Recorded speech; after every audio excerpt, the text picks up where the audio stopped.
ഒരു പിക്ചറിന് 3D effect കൊടുക്കുന്നത് എങ്ങനെയാണെന്ന് നോക്കാം. അത് നമ്മൾ ലൈറ്റ് മോഷൻ ഓപ്പൺ ചെയ്ത് നമുക്ക് അതിൽ റെസൊല്യൂഷൻ സെറ്റ് ചെയ്യണം. ഒരു 1080x2340 റെസൊല്യൂഷനിൽ നമുക്ക് സെറ്റ് ചെയ്യാം. അതിനുശേഷം ക്രിയേറ്റ് പ്രൊജക്റ്റ് കൊടുക്കുക. നമുക്ക് ആവശ്യമുള്ള പിക്ചർ അതിലേക്ക് ആഡ് ചെയ്യണം. പ്ലസ് ബട്ടൺ ക്ലിക്ക് ചെയ്ത് ഇമേജ് വീഡിയോ സെലക്ട് ചെയ്ത് നമുക്കൊരു പിക്ക് അതിലോട്ട് ആഡ് ചെയ്യാം. നമ്മളിത് അതിൻ്റെ ടൈം ഒന്ന് മാക്സിമം കൂട്ടണം. നമുക്ക് ഡ്രാഗ് ചെയ്യാം, അല്ലെങ്കിൽ അതിൻ്റെ ടൈമറിൽ പോയി അതിൻ്റെ മാക്സിമം ലെഫ്റ്റിലോട്ടാക്കിയാൽ അതിൻ്റെ ടൈം കൂടും. നമുക്കതൊരു 10 സെക്കൻഡായിട്ട് കട്ട് ചെയ്ത് മാറ്റാം.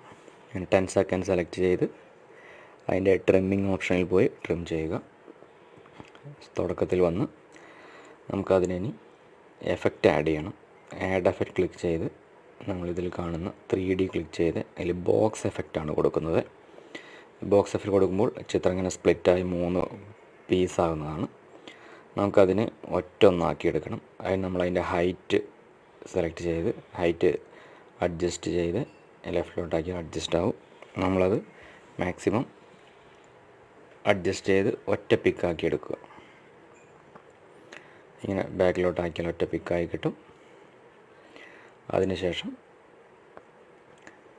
ഒന്ന് റെഡിയാക്കി എടുത്തതിന് ശേഷം നമുക്കത് അതിൻ്റെ ഹൈറ്റ് ഒന്ന് അഡ്ജസ്റ്റ് ചെയ്യണം. സ്കെയിലിൽ നമുക്കതിൻ്റെ ഹൈറ്റ് ഒന്ന് കൂട്ടിയെടുക്കാം.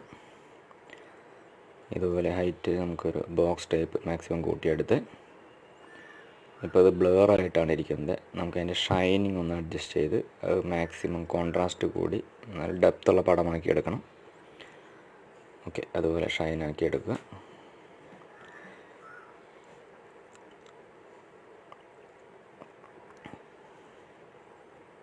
ഇനി നമ്മളതിൻ്റെ റൊട്ടേഷൻ എടുത്ത് അതിൻ്റെ വൈ ആംഗിളിൽ ക്ലിക്ക് ചെയ്ത് വൈ ആംഗിൾ സെലക്ട് ചെയ്യുക. നമുക്കൊരു മാർക്ക് ആഡ് ചെയ്യണം. നമുക്കതൊരു 2 സെക്കൻഡിൽ നമുക്കൊരു മാർക്ക് ആഡ് ചെയ്യാം. 2 സെക്കൻഡ് മാർക്ക് ആഡ് ചെയ്ത് അതിൻ്റെ ബിഗിനിങ്ങിലൊരു മാർക്ക് ആഡ് ചെയ്യുക. എന്നിട്ട് നമ്മൾ 2 സെക്കൻഡ് മാർക്കിലോട്ട് വന്ന് നമുക്കതൊന്ന് റൊട്ടേറ്റ് ചെയ്ത് കൊടുക്കാം. ഒന്ന് ലെഫ്റ്റിലോട്ട് റൊട്ടേറ്റ് ചെയ്യുക. ഇതുപോലെ റൊട്ടേറ്റ് ചെയ്യുക. അതിനുശേഷം നമുക്ക് അതിൻ്റെ വീണ്ടും ഒരു മാർക്ക് ആഡ് ചെയ്യണം. നമുക്കതൊരു 4 സെക്കൻഡിൽ ആഡ് ചെയ്യാം. വീണ്ടും നമുക്കിങ്ങനെ ഒന്ന് റൊട്ടേറ്റ് ചെയ്ത് കൊടുക്കാം. നമ്മളിത് വൈ ആക്സിസാണ് ചേഞ്ച് ചെയ്യുന്നത്. വീണ്ടും നമുക്ക് ഒരു 6ൽ വന്ന് ഒന്നും കൂടി റൊട്ടേറ്റ് ചെയ്ത് കൊടുക്കാം.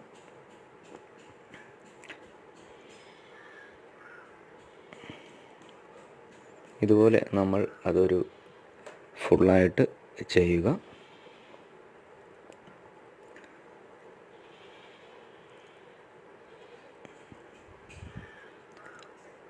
ഓക്കെ, ലാസ്റ്റ് അവസാനം നമുക്ക് മാർക്ക് ആഡ് ചെയ്ത് അതിലും അങ്ങനെ മാക്സിമം റൊട്ടേറ്റ് ചെയ്ത് വയ്ക്കുക.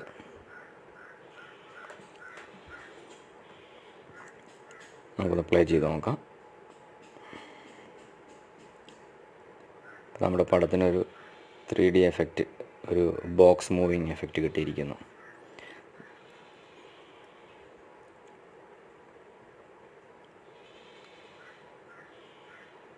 നമുക്കൊരു ഓഡിയോ ആഡ് ചെയ്യാം.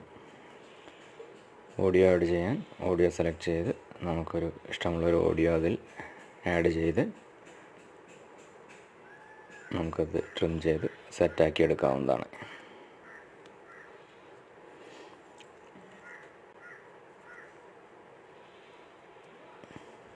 ഇതുപോലെ ഓഡിയോ ബാക്ക്ഗ്രൗണ്ടിൽ വരും. നമുക്കത് ഒരു മൂവിങ് മോഷനായിട്ട് കിട്ടുന്നതാണ്. നമുക്ക് ഇത് എക്സ്പോർട്ട് ചെയ്യാം. ഇങ്ങനെയാണ് ചെയ്യുന്നത്. Thanks for watching.